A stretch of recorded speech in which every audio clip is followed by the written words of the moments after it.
সংঘটিত হৈছে এক চাঞ্চল্যকৰ ঘটনা। এখন লখিমপুৰ জিলাৰ চিয়াজুলি শংকৰদেৱ শিশু নিকেতন নামৰ এখন বিদ্যালয়ত তীব্ৰ চাঞ্চল্যৰ সৃষ্টি হৈছে। ছাত্ৰ ছাত্ৰীয়ে প্ৰাৰ্থনা কৰি থকা অৱস্থাত নৱনিৰ্মিত বিদ্যালয় ভৱন নিৰ্মাণ কাৰ্য চলি থকা অৱস্থাতে কোঠাৰ ভিতৰত মৃত্যু হয় এজন লোকৰ। মৃত্যু স্পষ্ট হৈ থিতাতে মৃত্যু হয় এজন মিস্ত্ৰীৰ। নিহত লোকজনৰ নাম হৈছে বিনোদ নায়ক আৰু চিয়াজুলিৰ অকৰা বস্তিত ঘৰ আছিল বিনোদৰ। শিশু নিকেতনখনত মিস্ত্ৰী হিচাপে কৰ্মৰত আছিল বিনোদ নায়ক আৰু কাম কৰি থাকোঁতে কোঠালিত উন্মুক্ত বিদ্যুৎ পৰিবাহী তাঁৰত লাগি মৃত্যু হয় লোকজনৰ। স্থানীয় বগীনদী আৰক্ষীয়ে ঘটনাস্থলীত উপস্থিত হয় আৰু মৃতদেহ মৰণোত্তৰ পৰীক্ষাৰ বাবে উত্তৰ লখিমপুৰ অসামৰিক চিকিৎসালয়লৈ লৈ যায়। তিনিটাকৈ সন্তানৰ পিতৃ বিনোদ নায়ক আৰু মিস্ত্ৰীৰ কামেৰে উপাৰ্জন কৰি থকা পৰিয়ালটোৱে পোহপাল দি মিস্ত্ৰীৰ কামৰ উপাৰ্জনেৰে গোটেই পৰিয়ালটো পোহপাল দিছিল বুলি জানিব পৰা গৈছে আৰু এতিয়া এনেদৰে মৃত্যু হোৱাত সমগ্ৰ অঞ্চলবাসী শোকত ভাগি পৰা পৰিলক্ষিত হৈছে।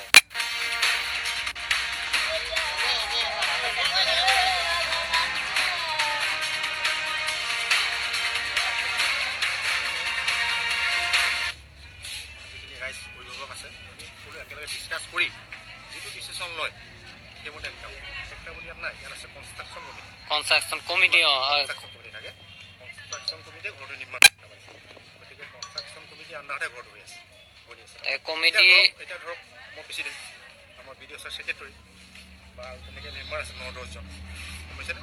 সেইখন এখন কনষ্ট্ৰাকশ্যন কমিটি। সেই কনষ্ট্ৰাকশ্যন কমিটি এই ঘৰটো প্ৰদান কৰে।